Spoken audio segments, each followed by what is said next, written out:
Well, the Batman Part 2 has been delayed till 2027 now. But at least the Minecraft movie comes out this year.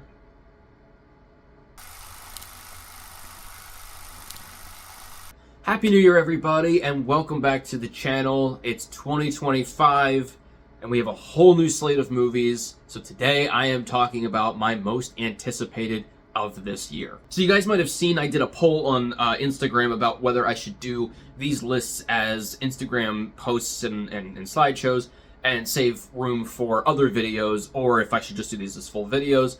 And while I was definitely debating doing it, I was able to work it out so I could do full videos, because honestly, at the end of the year, beginning of the year, watching everybody do their lists, I kind of want to, I want to do a full video. I want to explain all of my reasonings for all of my picks for all of these. So there might still be a couple others, because I'm debating doing like this awards thing of doing like most surprising, most shocking, most disappointing. That might be an Instagram thing. But for the regular lists, I'm doing full videos, so let's get into it. 2025 I'm actually very excited for, because 2026 is going to be a lot of really big, good movies. But that means that 2025, I get to focus on a lot of these other movies that are also going to be really, really good, and some of them are going to be pretty big. But it's not like, okay, I have to do these 10. I can kind of pick other ones that I think are a little bit more off the wall or something like that. There's definitely going to be some mainstream ones on here, but I'm very excited about that prospect. So as always, starting off with the honorable mentions, Presence, which comes out this month and is a ghost story from the point of view of the ghost. Hurry Up Tomorrow, which is going to be The Weeknd's movie based off of his upcoming album. Wolfman, which also comes out this month. Wake Up Dead Man, which is going to be the third Knives Out movie, and normally I would probably have this on the actual list, except for the fact that we don't really know too much about it. How to Train Your Dragon live action, which again I'm very excited for, but I'm always a little bit hesitant about a shot-for-shot remake of live action from animation. And Guillermo del Toro's Frankenstein, which we don't know too much about, but you can kind of guess probably what it's going to be like, and probably going to be awesome. At number 10, The Life of Chuck.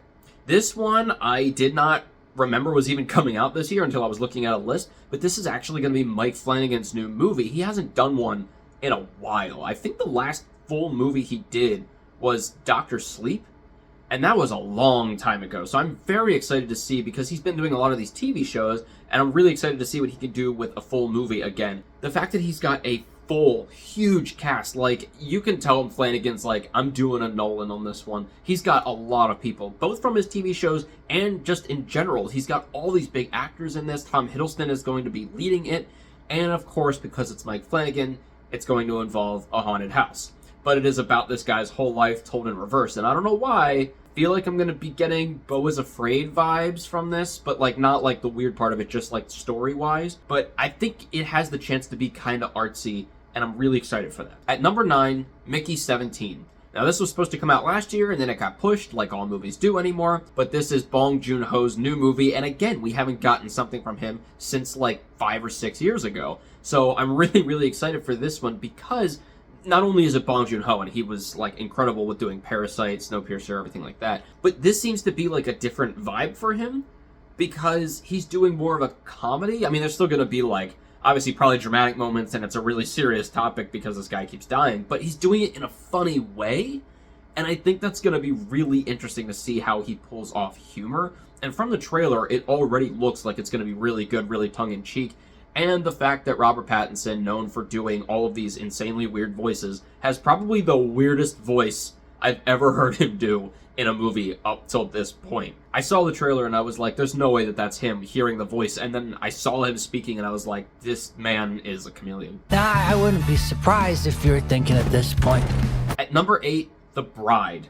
I was definitely debating whether to put this one or Guillermo del Toro's Frankenstein on the list. I debated even putting them on the same number just because they're slightly the same thing.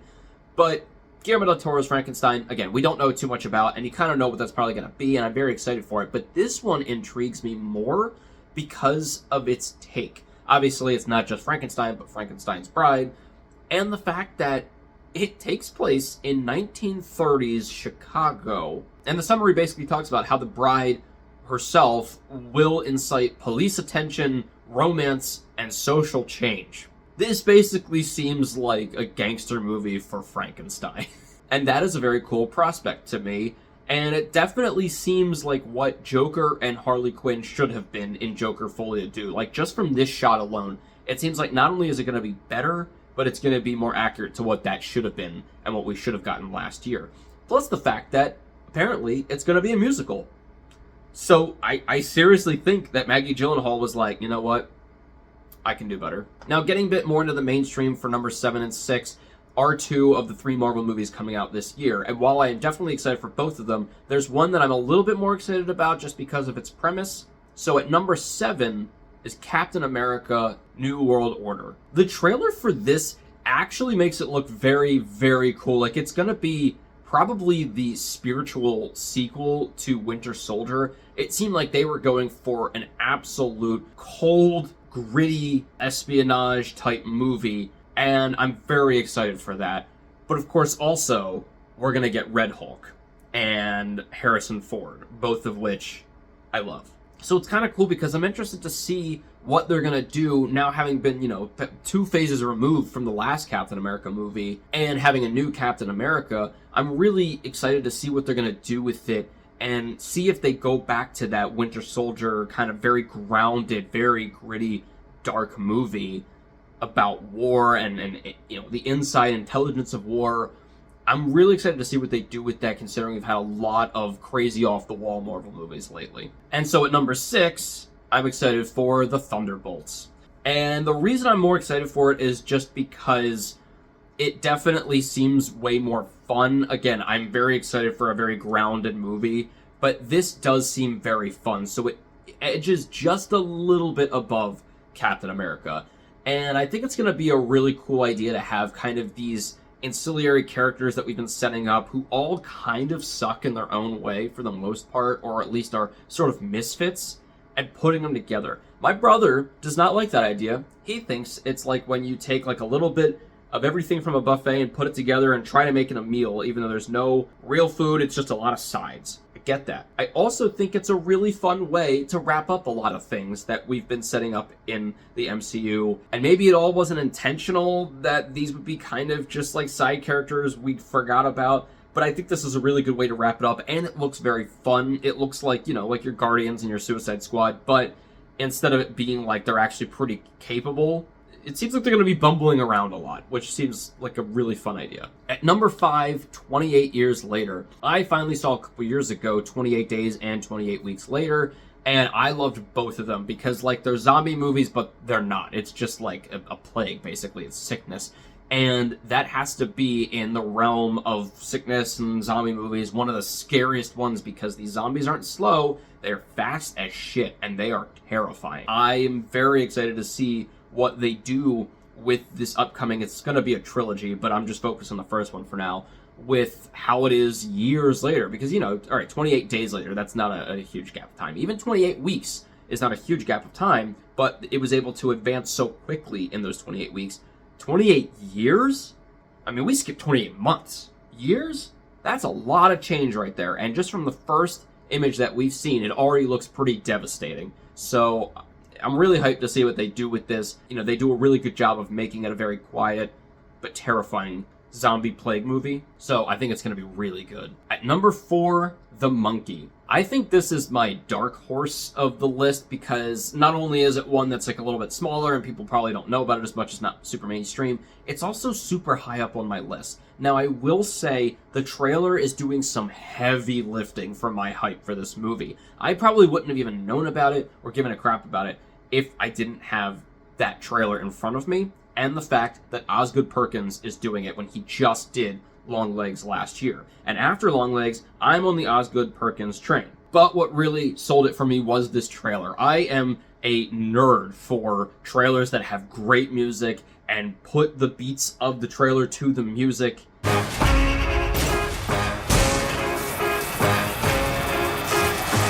And everyone in between. But it's also fun, and it also looks really funny. It looks like a lot of dark humor, which is really great. And just all the imagery in this trailer looks, again, not fun, but kind of fun. It's like, again, dark humor, dark entertainment, and it looks really interesting. I am really hoping that it's done well and it's not just another throwaway, stupid horror idea of the year. Kind of like we've had in the last year of bad horror. At number 3, Superman. I've never been a huge Superman fan. I've always been kind of on that train that a lot of people are, where to me he seems really boring. You know, like, and I understand that if you go deeper into the comics and you get deeper into the lore and the character, that's not necessarily true. But growing up, I always was like, he's boring. He can do everything, and, you know, it's like, what's the point? You know, he doesn't have any weaknesses. Obviously, he has a weakness, like, you know, kryptonite. But, like, aside from that, he's totally, completely indestructible. And then the Snyderverse one came out, and I was like, I mean, it's cool, but, again, it's kind of boring. I don't know what it is about this trailer, but it got me really hyped. And just James Gunn being attached to it in general makes me very excited for this movie. And I think, honestly, what it is just 2024 was a shit year. And this movie just looks like it's going to be not only fun, but hopeful. It feels like it gives hope. That's what Superman does. He gives people hope. And it feels like it's going to be a lot more lighthearted, but it's going to be very comic accurate. It feels like it's going to be like a very modern day version of the Christopher Reeve ones. I don't know. I'm actually pretty excited for it. I think I'm just interested in just a very fun, emotional, but very hopeful movie. Now, these last two, I debated. I went back and forth a lot about which one should be 2, which one should be number 1. And I have to go with my gut feelings. So, at number 2 is Wicked for Good. This movie just blew me away, the original, and I was very... it was on my honorable mentions of most anticipated for last year, so I wasn't, like, super shocked. But it really surprised me, like, how much I loved it. And I'm super excited to see this, like, darker half of Wicked, where, you know, obviously the evil comes out, and we get to see the transformation of, like, the Tin Man and the Scarecrow, and we get to see a little bit more of that lead into actual Wizard of Oz, which, again, being another, like, 2 hours and 30, 40 minutes, I think that's what they're going to do, because there's definitely not that much of Wicked left, and I think they're going to do a lot of lead-in, bridging that gap between this and Wizard of Oz.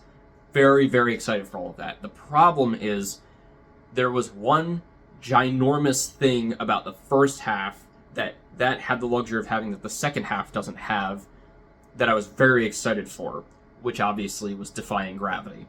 And most of actually the numbers in that one I prefer to the second half. So it just stands to the reason that the second half I'm probably going to like a little bit less than the first half to begin with. It's not the second half's fault.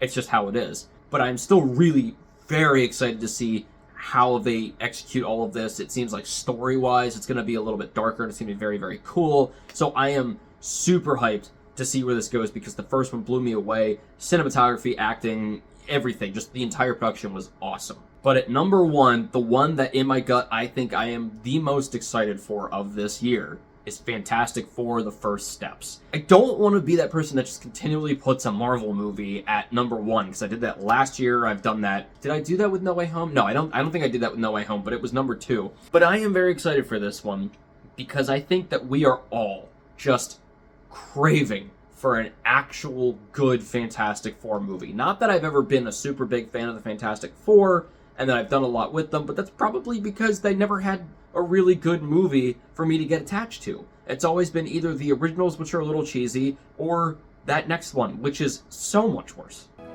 Gotta say, it's fantastic. Say that again?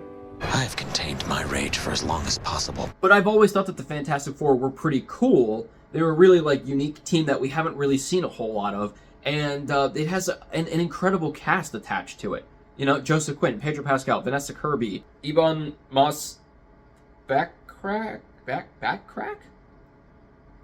Was that how you say it? And so I think we're finally, I mean, fingers crossed, it could be disappointing, but I think we're going to get finally a competent, if not great, Fantastic Four movie. Plus the fact that obviously we're going to get to see Galactus, which is going to be very, very cool, even though I think they might be introducing it too early, but I think that's going to be very, very cool. And what I think I'm most excited for is the 60s aspect to it. I mean, I just watched Fly Me to the Moon, you know, and I really love the whole 60s space race, the whole aesthetic, the whole vibe that everybody was in the United States at that point. All of it was just very, very cool, and I love movies that are set in that decade, and I think that this is going to be so fun and it's going to really embody that atmosphere. Well, there you have it, my top 10 most anticipated for 2025.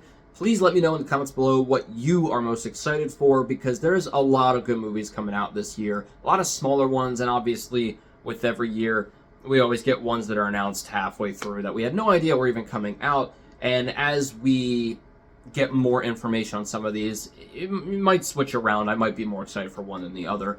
But as of right now, this is what I'm very excited for. And as a side note, Damien Chazelle may or may not be putting out a movie with Paramount sometime this year. If that is the case, screw the whole list. It's just that one. I'm most excited for that one. I don't even care what he does. He could film The Phone Book. There's probably going to be jazz in there.